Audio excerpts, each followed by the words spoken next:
আপনাদের সাথে আমি আপনি মনে হয় ১ সপ্তাহ আগে আসছিলেন আমার কাছে, তাই না?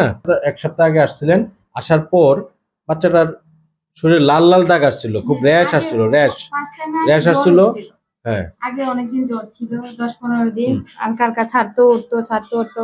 ডোজ দিলেও কমতো না। হুম। তারপর থেকে র‍্যাশ দেখা গেছে। তারপর যেদিন র‍্যাশ দেখা গেছে এটা ওই দিন কতদিন আনছি। আগে? এটা কতদিন আগে? আজকে ৭ দিন হইছে। ৭ দিন আগে হ্যাঁ, র‍্যাশ দেখা হ্যাঁ। গেছে। আর জ্বরটা ছিল কতদিন? ১০ দিন স্যার ১০-১৫ দিন ছিল জ্বরটা। ১৫ দিনের হ্যাঁ, মতো হ্যাঁ, ছিল জ্বর। হ্যাঁ, জ্বরটা আসার পরে ১ম শুধু জ্বর আসলো। হ্যাঁ, হ্যাঁ। আর কি আসলো? ঠান্ডা কাশ।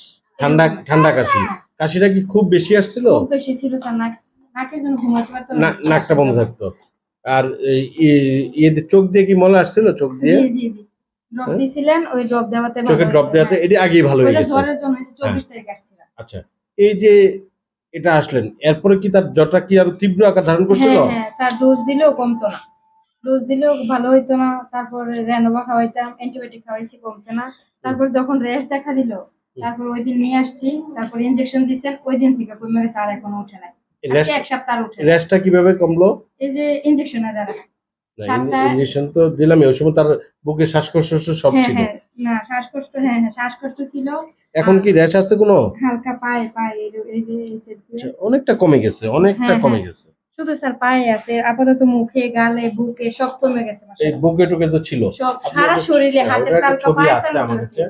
ওটার একটা ছবি আছে। কমে গেছে স্যার। অনেক কমে এখন গেছে। কমে গেছে। এখন শুধু পায়ের গুলো আর হাতের এই যে এই সাইড এগুলো আছে হালকা আপাতত। আচ্ছা, আচ্ছা ঠিক আছে। এখন তো আলহামদুলিল্লাহ ভালো। হ্যাঁ, এখন ভালো স্যার কিন্তু ভালো। ঠান্ডাটাই কমে গেছে। ঠান্ডা কি এখনো আছে? জ্বরটা স্যার ১ম দিন ইনজেকশন দেওয়াতে যে কমে গেছে, জ্বর আর উঠে নাই।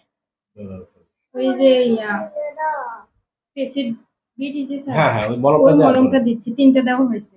আচ্ছা, আচ্ছা ঠিক আছে। আর লাগবে না কিছু। ঠিক আছে, এখন তো আপনি মোটামুটি খুশি। জি, জি এটা স্যার একটা হাম ছিল, আলহামদুলিল্লাহ, এটা মিজেস ছিল আরকি, হ্যাঁ? ভর্তি দিছিলেন এটা তাও মিজ হ্যাঁ। ভর্তি হতে পারে নাই স্যার। আপনার তো বাচ্চা-টাচ্চা আছে এর জন্য ওনার ভর্তি হতে অপারেশন বাসায় চিকিৎসা করাইছে। করেছেন। হ্যাঁ, হ্যাঁ, বাসায় স্যার একদম হসপিটালের মতোই ছিলাম। রুম থেকে বের করি নাই। আচ্ছা। আপাতত আলহামদুলিল্লাহ এখন অনেক ভালো। হ্যাঁ, আলহামদুলিল্লাহ। আপনি এখন দোয়া স্যার করেন শুধু দেখা যাক। হালকা, হালকা পায়ে আর আপনি আছে। এখন যেটা হলো ওর টিকাগুলা কবে দিয়েছিলেন? স্যার কালকে ওর টিকা গেছে। তারপরে গেছিলাম বলছে যে অ্যান্টিবায়োটিক চলতেছে তো আর ইনজেকশন দেয় না। সামনের মাসে দিবে আরেকটা। দিবে। একটা বাকি আছে। একটাই বাকি আছে। হ্যাঁ। আচ্ছা। ১০ মাসেরটা পাইছে হুম। আর ১৬ মাসে এটা বাকি না আছে। এখন সুস্থ হলে আপনাদের সরকারি যে টিকাগুলো আছে, একটা টিকা সে আপনি দিয়ে দিবেন। ওই যে সামনের মাসে। টিকাটা হ্যাঁ, হ্যাঁ। সামনের মাসে দরকার নেই। এই যে এই আর ২-৪ দিন পরে আপনি ওই টিকাটা দিয়ে দিবেন। আচ্ছা ঠিক ঠিক আছে? ধন্যবাদ আপনাকে। আছে।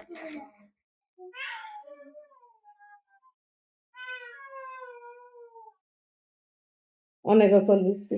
লুচি তো ভালো ভালো হয়ে যাইব। এটাই তো মিজেন্স। ম্যাক্সিমাম ভালো হয়ে যায়। কমপ্লিকেশন হলে ভালো হয় না। ওই যে ৫০২ একটা আছে দেখেন। যদি ভর্তি হবেন দেখেন। অবস্থা।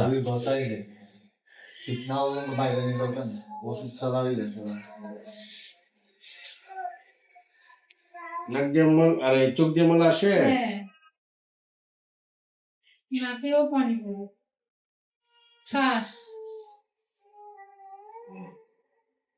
খাওয়া দেখতে চান আমি খাইতে কত নম্বরে ভর্তি হয়েছেন বলবেন, আমি রাতে যাওয়ার সময় দেখে যাবো।